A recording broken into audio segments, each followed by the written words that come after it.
Salut tout le monde, j'espère que vous allez bien. Moi, ça va par la grâce de Dieu. On se trouve aujourd'hui pour une nouvelle vidéo. On va partager. Telle est la thématique de notre petite chaîne. Aujourd'hui, en France, bientôt, c'est la rentrée scolaire. En parlant de la rentrée scolaire, cette vidéo, elle est déjà un peu pour les parents, pour les mamans en particulier, mais on va dire pour les parents. Bientôt, c'est la rentrée scolaire, les mamans. J'espère que l'été est déjà fini. Dans une semaine, c'est la rentrée. Pour cette rentrée scolaire, pour les mamans, que vous avez bien profité de l'été avec vos enfants, avec la famille et tout, vous avez kiffé le maximum que vous avez pu. Pour ceux qui sont partis en vacances, je sais que c'est une chance que tout le monde n'a pas. Et ceux qui sont restés à la maison, bon, après ça dépend de ville. Moi, je sais que dans ma ville, ils ont mis des activités canicules pendant la chaleur. Donc, dans une semaine, c'est la rentrée. Les mamans, faites attention. En quoi? Faites attention à vos enfants, ok? Les temps sont durs, le monde va mal, il y a trop de...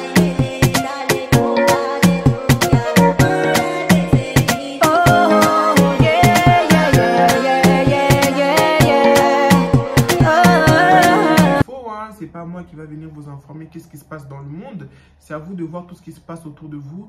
Il y a du positivité, je suis d'accord, mais il y a beaucoup de négativité. Tout dépend dans quelle classe votre enfant va aller. Il y en a qui vont aller en CP, il y en a maternelle, c'est les tout petits. Et moi, l'endroit où j'appréhende un peu, qui m'a donné envie de faire cette vidéo, c'est pour le collège. Ça va aussi pour le lycée, mais pour le collège. Votre enfant a fait sa maternelle, sa primaire... c'est vraiment enfant, même s'il y a des petites histoires, mais ça reste assez gérable par rapport au collège et au lycée. Pour les mamans que les enfants vont aller au collège, s'il vous plaît mes sisters, s'il vous plaît mes mamans, s'il vous plaît parlez à vos enfants. Le temps n'est pas agréable ces derniers temps avec tout ce qui se passe, franchement. Peut-être c'est un truc en fait, peut-être votre enfant n'a jamais subi des trucs spécialement, mais... on ne sait jamais, tu vois, on ne sait jamais. Il peut être victime d'harcèlement, il peut être l'harceleur, il peut être aussi les témoins de l'harcèlement. Donc, il faut parler à vos enfants, les mamans, surtout ceux qui vont rentrer au collège. Pour ceux qui sont déjà des enfants au collège, peut-être quand l'enfant est rentré au collège, vous n'avez pas pensé, mais nous, on ne va plus commencer à hésiter à sensibiliser nos enfants par rapport à ça. Parce qu'il y a beaucoup d'harcèlement scolaire, il y a beaucoup de suicides chez les jeunes. Au collège, je ne sais pas si vous avez suivi l'histoire de Maïga qui s'est pendue, un enfant, une fille de 13 ans qui s'est pendue, elle a laissé une lettre parce qu'elle se faisait harceler au collège. Ils ne sont pas indifférents par rapport à tout ce qui se passe. Dans la rue, quand on marche, quand on va chercher le bus, c'est un autre monde. À l'église, j'ai envie de dire, c'est un autre monde. À la maison, c'est un autre monde. Au collège et au lycée, c'est aussi un autre monde. Il faut savoir, ces enfants qui harcèlent, les enfants que vos enfants vont côtoyer à la rentrée, ils ont des parents derrière. Est-ce que tous les parents sont comme toi et moi? Non. Chaque maison a ses... Comme on dit souvent, les murs ont des secrets. Chaque maison a ses secrets. Chaque maison a son éducation. On n'a même pas idée ce que les enfants là, ils subissent chez eux. Il y en a qui subissent rien, qui ont une enfance tout à fait normale comme les autres. Mais il y en a qui subissent des dingueries, touchés par le père, par le beau-père, frappés par la mère. Il y a trop d'histoires chez les enfants aujourd'hui. C'est un truc de ouf. En fait, c'est nouveau. Non, je ne dirais pas c'est nouveau. Ça a toujours été comme ça, mais comme c'est un sujet un peu tabou, ceux qui ont le courage de venir dénoncer ça, ils ne sont pas beaucoup écoutés. C'est comme avec les femmes battues, hein, quand il va mourir sous le coup de son conjoint, tout le monde est prêt à faire des marches et tout. Mais pendant qu'elle portait des plaintes, pendant qu'elle se plaignait, pendant qu'elle appelait à l'aide, personne n'était là, voire à moitié. Quand je parle de ça, je pense particulièrement à l'histoire de... c'est son conjoint en fait qui était interdit de s'approcher d'elle, qui l'a tué devant ses filles. Donc pour ceux qui ne connaissent pas l'histoire, voilà, ça s'est passé ici en France, c'est réel. Donc dans l'ignorance de savoir tout ce qui se passe chez les autres, on ne va pas se concentrer pour ce qui se passe chez les autres, on va se concentrer sur nous et sur nos enfants, les mamans en particulier, tous les enfants certes, mais les mamans en particulier, les filles, parlez à vos filles. Sensibiliser vos filles. C'est comme si, ouais, ma fille, elle va rentrer en 4e, elle va rentrer en 3e, son 6e, son 5e, elle n'a jamais subi des spéciales. Pourquoi cette année, ça sera différent? Parce qu'on ne sait pas. En fait, vaut mieux prévenir que guérir. Tu le préviens, tu l'en parles déjà de quelque chose. Quand elle va vivre ça ou elle va voir quelqu'un vivre ça, elle aura déjà le tactile de réagir. Et si elle ne veut pas réagir, parce que n'oublions pas, ça reste un enfant, elle va venir vous en parler. Et toi, en tant que mère, et toi, en tant que père, tu vas savoir le conseiller. Je vous parle de ça parce que je ne vous cache pas, moi, j'ai un de mes enfants qui va rentrer au collège. Ça y est, je l'ai dit, on va parler, partager. Telle est la thématique de notre petite chaîne. J'ai un de mes enfants qui va rentrer au collège. Et je ne vous cache pas, mon entourage a senti, quand je dis mon entourage, ma soeur qui a déjà des enfants qui ont été au collège, mes soeurs qui ont été au collège et ma mère, ils m'ont conseillé, ils m'ont dit oui, elles en parlaient, histoire de... Parce qu'on voit tout ce que vous voyez, tout ce qui se passe, l'harcèlement, les jeunes qui se suicident, tout le monde voit ça. Donc, ce n'est pas le même époque que moi. J'ai été au collège, j'ai vécu aussi ce que je devrais vivre, qui n'était pas aussi facile, mais j'ai vu, mais par rapport à aujourd'hui, qui peut pousser un ado, une jeune à se suicider, une jeune à brûler sa petite amie, parce qu'il y en a aussi un qui a brûlé sa petite amie parce qu'il avait quitté quoi. Des histoires, on va croire que c'est des tontons, des 38 ans, des grands tontons qui font ça, mais c'est des adolescents qui n'ont même pas encore commencé à travailler, qui ne sont même pas conscients des factures, comment la vie peut être au-delà plus dure que ceux qui croient, qui font des gens des dingueries comme ça. Donc j'estime que nous, en tant que parents, on a un grand rôle à jouer dans cette société, dans tout ce qui se passe. Parce que des ados d'aujourd'hui, des enfants d'aujourd'hui, c'est les adultes de demain. Est-ce que ça vous est déjà arrivé de penser quel genre d'adulte qu'on aura demain, quoi? Personnellement, moi, ça me fait peur. Le choix aux enfants, après tout, c'est la loi. Ça aussi, il faut vraiment... c'est la loi, ils écoutent ça, mais il faut essayer d'expliquer. C'est toujours important parce que l'information, la loi, elle rentre dans un état brut dans la tête de vos enfants. Vous n'avez aucune idée comment ils ont interprété l'information. Donc, à un moment, c'est à vous de poser vos enfants et de les parler. Et je dis bien vous, je ne dis pas toi, je dis vous, pour ceux qui sont mariés, en couple, ils sont avec leur père de leurs enfants, qui sont avec leur conjoint. Essayez de faire ça en couple, comme ça, les enfants, ils savent que papa a dit, maman a dit. Que ceux qui malheureusement, qui élèvent leurs enfants seuls, franchement les filles, vous savez, je ne le cache plus, je suis de tout cœur avec vous. C'est difficile, je vous comprends, je sais de quoi par quoi vous traversez, mais c'est très important. Sensibilisons nos enfants, parlons à nos enfants. Le secret d'éviter pas mal de choses, c'est les dialogues. Expliquer. En fait, l'enfant, il faut savoir, il enregistre l'information. Je vais faire un peu ma psychologue, ma spécialiste, alors que je suis spécialiste de rien du tout. Je vous parle par mon expérience que j'ai fait avec mes enfants et ce que je vois ailleurs. L'information à l'état brut, si vous expliquez pas. C'est pour ça, les enfants que malheureusement ont dû se confronter à les images, j'ai peur de dire le mot, à les images X, à des attouchements et tout. Ces enfants-là, en fait, comme c'est commencé à bas âge, ils croient que c'est tout à fait normal. Lui, il subit ça d'un proche de la famille, voire même de ses parents, malheureusement, c'est réel. Et cet enfant-là, il va croire que c'est normal de faire ça à ses camarades, c'est normal de faire ça à ses copines. L'année dernière, avant les vacances, j'ai une copine qui a subi une situation similaire. Et quand son enfant est venu la raconter, elle était sur les chocs, elle n'a pas su comment réagir. Parce que, je vous explique vite fait l'histoire, il y avait des jumelles à l'école. Et ils étaient amoureuses de son fils et elle ne savait pas, le fils ne savait pas qui choisir. Vous savez l'histoire de gamin. Du coup, le garçon, quand il était avec bon, on va leur donner les prénoms, Louane et Lou. Quand il était avec Louane, elle disait que c'est Louane son amoureux. Et quand il était avec Lou, elle disait que c'est Lou son amoureux. Ces jumelles-là, ils avaient tendance de prendre le mettre dans un coin. Et les filles, hein, les petites, ils ont quoi? Ils ont 4, 5, non, ils ont 5 ans. Ils étaient en dernière année de maternelle. Ils prenaient le fils de ma copine, de le mettre dans un coin et se déshabiller devant le fils de ma copine. Ils avaient l'habitude de faire ça. Le petit a même pris goût à faire ça. Du coup, ma copine, elle a 3 filles à la maison. Son fils n'était plus... À un moment, elle a remarqué que son fils n'était plus gêné de venir voir ses sœurs. en train de se laver. Il n'y a rien de méchant. C'est des enfants. C'est à toi la mère d'éduquer. C'est pour ça que je vous donne cette responsabilité, les parents. Du coup, ma copine, elle a remarqué ça il y a quelques semaines. Bon, avec le travail, toute seule, c'était pas facile. Elle ne calculait pas trop. Jusqu'au jour où ça faisait un mois que les jumelles chopaient son fils, se dénudaient devant son fils. Ils montraient leurs culottes, leur nénette. Vous savez, leur nénette, ils touchaient et tout. Et le petit, il était habitué. Quel effet ça le faisait? Qu'est-ce qu'il ressentait? Ça fait peur. On ne sait rien. On n'en sait rien et tout. Et un jour, les jumelles ont chopé son fils. On dit, ah, ça fait un moment, tu nous vois en train de montrer notre nénette et nos seins.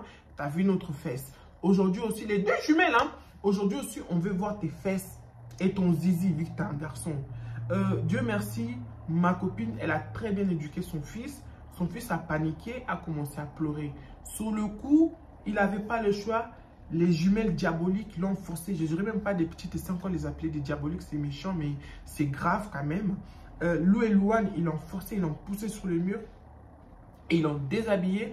Et ils ont vu, s'ils ont touché, qu'est-ce qu'ils ont... Il s'est passé des choses que le petit ne veut pas dire par peur et par honte. Voilà, le petit de 5 ans a honte de dire exactement qu'est-ce que ces deux sorcières l'ont fait. Bref, ils ont joué avec son truc. Ils ont fait ce qu'ils avaient à faire. Quoi exactement, je ne sais pas. Donc, le petit, il rentre ce soir chez lui. Il n'allait pas bien. Il n'allait pas bien. Ma copine, il connaît ses enfants. Donc, seul avec ses enfants, il sait. Voilà le don de nous les mamans. Il sait. Il remarque. Il connaît son enfant. Il a dit, non, toi, tu ne vas pas dormir comme ça. Qu'est-ce qui s'est passé, Steven? Steven, il ne veut pas dire. Il ne s'appelle pas Steven, je vous assure. Hein. Qu'est-ce qui s'est passé, Steven? Steven, il ne veut rien dire. Ok, la mère, il a laissé vers 20h30. Il a essayé plusieurs moments dans la soirée. Avant de dormir, il dit, Steven, nous, on est des enfants de Dieu. Quand il se passe des choses, il ne faut pas cacher. Dieu te voit, tu as dit à Dieu, oui. Ok, si tu as pu dire à ton Père Céleste, tu peux dire aussi à ta maman. Steven nous dit, qu'est-ce qui s'est passé? Voilà, Steven, il raconte ce qui s'est passé. Lou et Louane, ils avaient l'habitude. Il a expliqué dans les détails. Il a mis en confiance le petit. Il a expliqué, ma copine, elle était à bout de sa vie. Au bout de sa vie, j'en sais rien, mais elle était choquée. Elle m'appelait, elle pleurait. Dieu merci, dans l'autre immeuble habitait Inaxem de l'école. Comme c'était 20h, tu ne peux pas appeler, tout est fermé. Tu commences le matin, tu viens le soir, tu as à peine le temps de croiser la maîtresse, vu que tu laisses le matin les enfants à la garderie. Le soir, tu les récupères à la garderie. Regarde les vies de misère qu'on a en Europe. Bref, j'ai dit, bah oui, va voir. Je suis même venu la rejoindre tout parce que je vis vraiment qu'elle n'allait pas bien. Va voir. Elle est partie voir l'Axem, ils ont parlé. Et l'Axem, bizarrement, elle n'était pas étonnée. Elle n'était pas étonnée et elle a dit à ma copine, c'est connu, c'est les jeux de ces deux-là. Ils ont des parents qui sont en train de divorcer. C'est pas une stigmatisation, c'est pas méchant, mais c'est de métis. Il y a la maman qui voulait fuir avec les enfants pour aller au bled. Il y a le papa qui veut pas. Donc, les enfants, ils sont au milieu dans un procédure de divorce qui se passe très, très mal. Mais voilà, les choses que les enfants, là, ils font, où ils voient ça, on n'en sait rien. Mais Steven, c'est pas le premier enfant qui est. Ces deux-là, ils font ça. Ils ont déjà fait ça avec d'autres enfants. Les parents, ils ont dit qu'ils allaient prendre ça en main. Et ils allaient travailler sur ça. Or, ils n'ont jamais rien fait, ça n'a jamais rien changé. Mais quand c'est arrivé à Steven, on a les sangs chauds. Ma copine, malheureusement, elle est séparée avec les pères de ses enfants. Et c'est un peu compliqué aussi parce qu'il est parti refaire sa vie ailleurs. Il ne veut pas voir les nouvelles des enfants. Il s'est trouvé confronté à la directrice, au personnel de l'école parce qu'ils savent bien se défendre ces gens-là. Là aussi, c'est un autre sujet. Elle a dit que ça allait trop lourd, elle n'en pouvait pas. Elle ne s'attendait pas. Je suis parti l'accompagner, mais on a pété des plombs. On a pété des plombs et tout, mais l'histoire a été résolue parce que l'école, il restait assez limité. L'école, ils voulaient nous soutenir, mais pas trop. Nous, on voulait couper l'arbre par la racine. On a dit, on va voir les parents de ces filles-là. Ils ont évité parce qu'ils savaient que ça allait dégénérer. Leur mère, c'est une black. Nous, on est des blacks. On allait se mettre un peu d'accord. Tu as raté les deux. Donc, on allait mettre des choses en accord.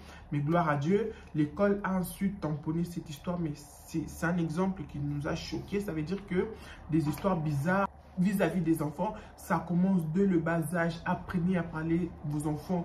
Oui, je confirme, c'est chiant, ça fait mal à la tête. Quand mes enfants commencent à me parler, pas la grande maintenant, elle rentre dans l'adolescence. C'est plus moi qui va vers elle, vous savez, hein, le fameux période et tout. Mais les autres, le petit là, quand il commence à te parler, il va te parler de la cantine, il va pas finir, il va commencer à te parler de Doudou, de son pote Théo qui a fait pipi sur lui, de son pote qui, comme il n'arrive pas au lavabo, on l'a appelé Théo lavabo. Donc les histoires de gamins, ça fait mal à la tête, mais on n'a pas le choix de mettre un truc en vos enfants sans vous rendre compte, c'est qui est parler. J'ai l'habitude de parler avec ma mère de la même façon que je raconte des conneries. De la même façon, quand ça n'ira pas, je pourrais parler à maman de ce qui ne va pas. Je pourrais parler à papa de ce qui ne va pas. Donc, apprenez à parler à vos enfants, sensibilisez vos enfants, écoutez vos enfants et priez pour vos enfants. Ah oui, oui, oui, le monde est méchant. Je ne suis pas radical, je suis réaliste. Le monde est méchant. Tout le monde ne veut pas notre bien. Des fois, les gens pour vous atteindre, ils vont passer via vos enfants. Donc, parlez à vos enfants qui n'acceptent pas les choses de tout le monde, qui n'aillent pas chez tout le monde, qui sensibilisez vos enfants. J'ai beaucoup d'exemples que je pourrais vous donner, mais tel n'est pas le but. Le but, c'est vraiment parler à vos enfants, éduquer vos enfants. Ok, pourquoi je vous parle de ça? Parce que ces derniers temps, je l'ai commencé mi-août là, parce que août c'est fini. J'ai commencé mi-août la chaîne YouTube je vous mets là. Allez jeter un coup d'œil pour les mamans, pour ceux qui sont intéressés. La chaîne, elle s'appelle Éduquez vos enfants. Il n'y a pas plus clair, il n'y a pas plus logique. Ce qui est bien, c'est une chaîne, je crois que c'est une chaîne, je dirais, africaine, parce qu'il me semble qu'ils ne sont pas ici. Des fois, ils reçoivent des convives en Afrique. Il y a pas mal de pays. J'ai regardé, il y a une dame, une Togolaise qui est passée pour expliquer, pour éduquer, pour dire son témoignage. Donc, cette chaîne, je ne vous cache pas, je viens de le découvrir et ça m'aide beaucoup. C'est des petites vidéos de 12 minutes, de 13 minutes, de 20 minutes quand c'est avec des invités. Et c'est vraiment important. Je vous conseille d'aller jeter un coup d'œil à comment éduquer son enfant. Comment éduquer son enfant, je ne sais plus, mais je vais vous le mettre là. C'est très important. C'est la petite vidéo que j'ai tenu le faire. Peut-être ça va pas servir à tout le monde, mais j'espère quand même que ça servira à d'autres moments. Les temps va mal. Mettez-vous, quand vous attendez les histoires d'harcèlement d'un enfant qui s'est tué parce qu'il était harcelé ou qu'on l'a poussé à se tuer, ça passe sur beaucoup de choses via les réseaux sociaux. Il y a tout un système en fait que nous devons faire attention, mettre des règles en place. À partir de 19 h, vous ne touchez plus le téléphone. Dans la semaine, vous avez droit à 30 minutes. C'est chiant, je confirme, mais mettez des règles pour permettre d'éviter beaucoup de choses. Est-ce que ça va épargner votre enfant de quoi que ce soit? Non, mais ça va lui donner des bonnes bases. C'est vraiment de ça que je voulais parler avec vous, les mamans, les papas, les soeurs, les grands frères, ceux qui sont déjà conscients, qui savent qu'ils ont des enfants en bas âge. Parlez à vos enfants, éduquez vos enfants, c'est très important. Le monde va mal, surtout pour nous les chrétiens, nos enfants, ils ont encore plus des problèmes parce que plus de difficultés par rapport à la religion. Donc, pour parler de ça, il y aura tellement de choses à dire, mais je vais vraiment un peu à la Wallagan. Mais je pense que le message principal, vous avez compris. Parlez à vos enfants. N'oubliez jamais la parole de Dieu. Priez, mettez les bonnes bases déjà en place. Ça commence maintenant, tout de suite. Demain, ça sera peut-être déjà trop tard. Et là, on va rentrer, là, ça va être la rentrée. Pour vous aussi, personnellement, mettez des bonnes bases. Pour moi, c'est déjà fait. Et je ne vous cache pas, en septembre, activez la cloche de notification. Ça va péter. Il y a des pépites qui arrivent. Franchement, il y a des pépites qui arrivent. Je compte sur vous, sur vos pouces en l'air, sur vos abonnements. Parce que c'est gratuit, c'est votre façon à vous de me soutenir dans mon petit projet personnel auquel vous êtes inclus. Donc voilà, on se retrouve dans la prochaine vidéo. J'espère que vous allez bien. Moi, ça va par la grâce de Dieu.